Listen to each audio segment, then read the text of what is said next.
సంహరించును. నీతిమంతుని ద్వేషించువారు అపరాధులుగా ఎంచబడతారంట. చూడండి ఇక్కడ, చెడుతనము భక్తిహీనులను సంహరించును. చెడుతనము భక్తిహీనులు, భక్తి కలిగిన వారిలో మంచితనమే ఉండాలి. భక్తి మందిరానికి వచ్చామంటే మనలో మంచే ఉండాలి. ఎవరు చూసినా చూడకపోయా మంచే చెయ్యాలి. ఇక్కడ ఒక పచ్చడి చేస్తుంటే కొంతమంది చెప్తారు, అమ్మగారండి ఇక్కడ బాగానే ఉంటారు, బయటికి వెళ్ళి గ్రూపులు కట్టి ఎవరన్నా అడుగుతారు, వస్తున్నా పిలుస్తారు, ఏదైనా విషయంలో చిన్నదానికి పెద్దగా ఇబ్బంది పెడుతూ కష్టపెడుతూ ఉంటారు. సంఘ బిడ్డలే, ఆత్మీయులే కదా, దేవుని బిడ్డలే. అలాంటి పనులు మనం చేయొచ్చా? బాధ పెట్టొచ్చా? వీలైతే ఒకరినొకరు ప్రేమించుకోవాలి. మంచిదమ్మా, మంచి పని చేస్తున్నావు, మంచిగా ఉంటున్నావు అని మనం మంచి మాటలే చెప్పాలి. కానీ ఎక్కడ చెడుతనం అనేది భక్తి పనుల్లో ఉండొద్దు. ఒకవేళ చెడుతనం మనలో ఉంటే అది భక్తిహీనత వల్ల ఏమొస్తుంది? చెడుతనము భక్తిహీనులను చంపేసిద్దంట, సంహరించేస్తుంది. మీరు ఎక్కడున్నా మీ గురించి మంచి సాక్ష్యాలు రావాలి. అది మీ సేవకులకి ఘనత. ఆ పుల్లమ్మ వచ్చి మనకు ఒకటి చెప్పిద్ది, ఆ ఎల్లమ్మ వచ్చి ఒకటి చెప్పిద్ది. ఆ పుల్లమ్మ ఎల్లమ్మ మాటలంటే మనం పరలోకి వెళ్ళం. వాళ్ళు ఏముంది ఒక మాట చెప్తారు, విని సరేనమ్మా ప్రార్థన చేద్దాం. ఏమని చెప్పాలి మనం? సరే భయపడమాకు, ధైర్యం ఉండు. అవునా ఇట్లా జరిగిందా? ఏం కాదు, మనుషులు నాకు వస్తూ ఉంటాయి అమ్మా, ధైర్యంగా ఉండాలి. ఇది లోకం కదా, నువ్వు మాత్రం జాగ్రత్త. నీ నోరు జాగ్రత్త, నీ తలంపులు జాగ్రత్త, నీ ఆలోచనలు జాగ్రత్త. నీకు ఎవరు భక్తిగా ఉన్నారో, ఎవరు మంచిగా ఉన్నారో వాళ్ళ మార్గంలో నడువు అని చెప్పాలి. అట్లా ఉండాలి. కానీ ఈమె చెప్తే ఈమె వైపు, ఆమె చెప్తే ఆమె వైపు మనం తిరిగామనుకోండి, తిరిగి కళ్ళు తిరిగి మనమే కింద పడతామా లేదా? ఒక ఆమె వచ్చి ఒక మాట చెప్పింది, ఆమెకు సపోర్ట్ చేస్తాను. ఈమె వచ్చి ఈమె చెప్పింది, నేను చెప్తున్నా.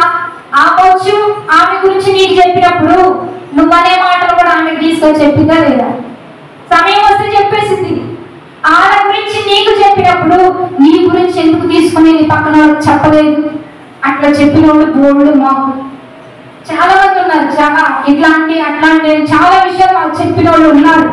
అందుకని భక్తి పనులు భక్తుల్లాగే ఉండాలి. విశ్వాసులు విశ్వాసంతోనే ఉండాలి. ఎక్కడ ఎవరు లోకంలో గొడవలు, సంఘాల్లోకి, కుటుంబాల్లో గొడవలు, సంఘాల్లోకి ఎక్కడ తేవద్దు. అందరినీ మేలే చేద్దాం, అందరికీ మంచి చేద్దాం. మేలు చేయగోరువానికి మేలే చేస్తాడు, కీడు చేయగోరువానికి కీడే జరిగింది.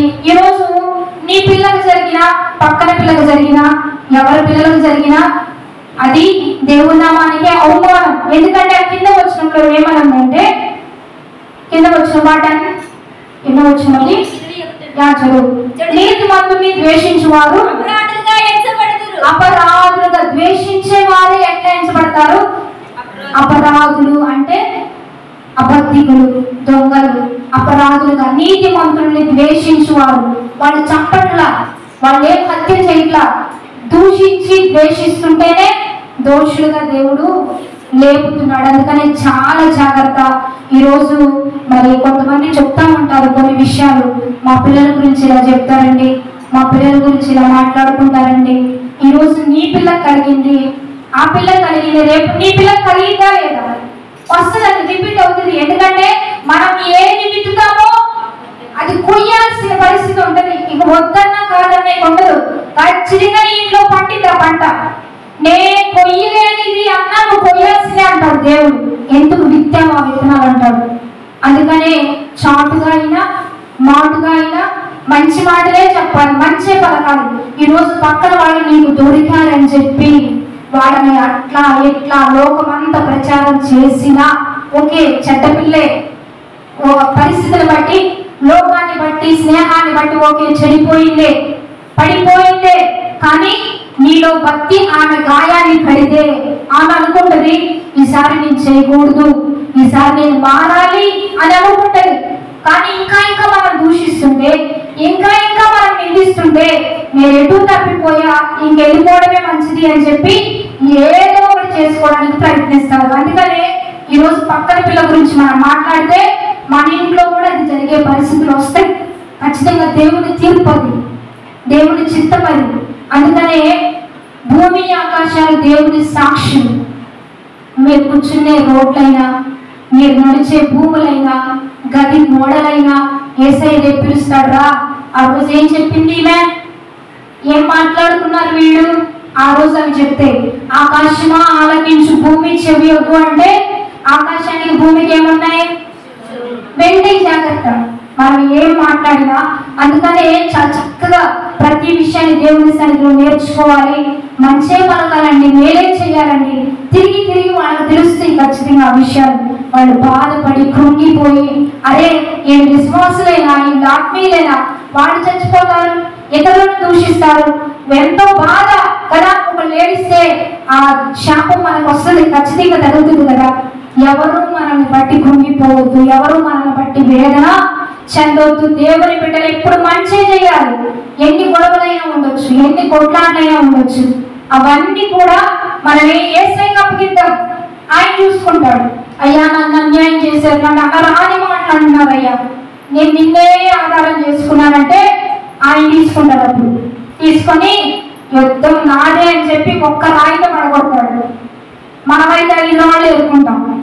ఆయన అయితే ఒక్క రాయితో కరెక్ట్గా ఎక్కడ కొట్టాలో అక్కడ కొడితే అవుట్ అంతా.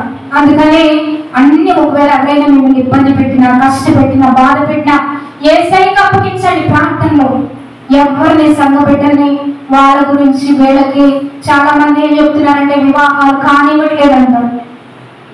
చాలా మంది మేము వెళ్ళినప్పుడు చాలా మంది చెప్తారు, మా పిల్లల మీద సారీ చెప్తారండి, మా పిల్లలు అలాంటి వాళ్ళు ఇలాంటి వాళ్ళు అని చెప్తారండి కదా.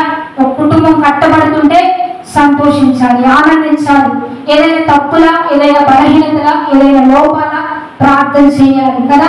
అంతేగాని మనం చెడగొట్టి, చెరిపేసి, బాధ పెట్టి ఇలాంటివి రిపీట్ కావద్దు. మనల్ని దేవుడు దోషులుగా ఎంచుతాడు.